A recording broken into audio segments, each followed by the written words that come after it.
सिद्धि की शादी के बाद वो ससुराल चली जाती है। पीछे रह जाती है भाभी रानी।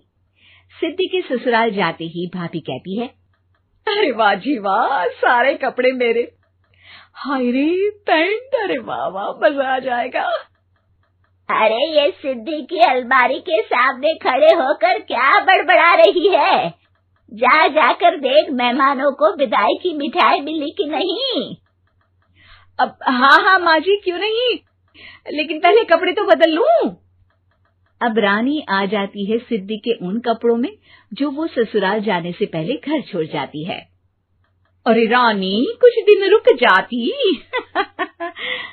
अरे ये तो सिद्धि बिटिया को मैंने ही दिया था, बड़ा ही फबता था उस पर, तुझ पर तो कुछ खास नहीं लग रहा। अब वो ना मेरे सारे कपड़े गीले थे तो सोचा पहन लूं। वैसे भी सिद्धि को कौन सा दिन पुराने आउटडेटेड कपड़ों को पहनना है। वैसे भी ये सूट तो मैंने तभी पहना था, वैसे खास है भी नहीं ये। हाँ ठीक है, लेकिन ना मेरी सिद्धि पर तो जमता था। सारे मेहमान चले जाते हैं और सिद्धि ससुराल से मायके पहली बार आती है। अपना घर, अपना कमरा, अपनी अलमारी। ये बोलकर जैसे ही सिद्धि अलमारी खोलती है तो सामने उसके कपड़ों की जगह कुछ और ही रखा होता है। माँ, ओ माँ, जरा कमरे में तो आना। सास और रानी वहां पहुंच जाते हैं। रानी ने पहनी होती है सिद्धि की जींस और टी शर्ट। अरे भाभी, ये क्या? ये तो मेरी बड़ी ही महंगी टी शर्ट है, इसे आपने घर में क्यों पहनी है? अरे बहुत मिलती है दीदी ये चौक की मार्केट में, 150 में। ओ भाभी प्लीज, ये एरोपोस्टल है, 2000 की एक टी शर्ट। ओहो, 2000 में तो दीदी 4 साड़ी आ जाए। अब क्या बोलूं? भाभी, ये मेरी अलमारी में छोटू के कपड़े, तो मेरे कपड़े कहाँ हैं? मेरी अलमारी में? अब दीदी आपको कौन से पुराने कपड़े पहनने थे? माना भाभी, लेकिन मैं जब घर आती तो यही सब पहनती ना। अरे तुम तो बड़ी कंजूस हो दीदी। खैर, वक्त आता है जब सिद्धि ससुराल के लिए रवाना हो रही होती है।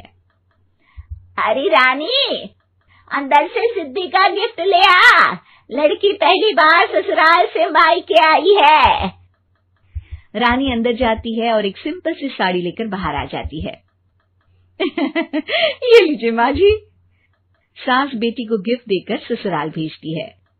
अगले दिन रानी एक सुंदर सी साड़ी पहनकर सामने आती है। अरे रानी, ये तो वो साड़ी है जो मैंने सिद्धि को देने के लिए दी थी जब वो ससुराल ले जाती, लेकिन ये तूने कैसे पहन ली? अरे माँ जी, ये साड़ी तो मुझे बहुत पहले से ही पसंद थी, लेकिन चिंता ना करिए, मैंने सिद्धि के लिए भी अच्छी सी साड़ी दी है। हाँ। तभी सिद्धि का फोन आता है। क्या माँ, कुछ अच्छा तो दिया होता ससुराल ले जाने के लिए। अरे पहले दिखा दिया होता। ये चमकते हुए पैकेट में नौकरानी वाली साड़ी मत दिया करो माँ। अरे बेटे, वो तेरी भाभी ने ना गलती से उससे पैकेट बदल गया। हाँ, मैं कल ही तेरे भाई के हाथ से तेरा वाला पैकेट भेज दूंगी। अरे रहने दो माँ, आई एम श्योर भाभी ने अभी वही साड़ी पहनी होगी जो तुमने मेरे लिए रखी थी। तुम तो समझ नहीं पाई उनको। खैर छोड़ो, मैं ज्यादा बोलती अच्छी नहीं लगती, रहने दो, आपको उन्हीं के साथ रहना है, फिर बात करेंगे। सास को रानी पर गुस्सा आ जाता है। वो उसके कमरे में जाती है जहाँ वो शादी का एल्बम देख रही होती है। रानी, मार्केट जाकर एक ऐसी ही साड़ी लेकर आ, कल प्रतीक जाकर सिद्धि के घर दे आएगा। अरे क्यों माँ जी, कितनी साड़ी देनी है दीदी को? यहाँ कोई सेल लगी है क्या? अरे चुप कर, मेरे बेटी के हिस्से की साड़ी खुद पहन ली, अब ज्यादा ज्ञान बांट रही है। एक दिन सिद्धि का फोन आता है। माँ, मेरी सास ने आज सबको खाने पर बुलाया है। सारे लोग सिद्धि के ससुराल पहुँचते हैं।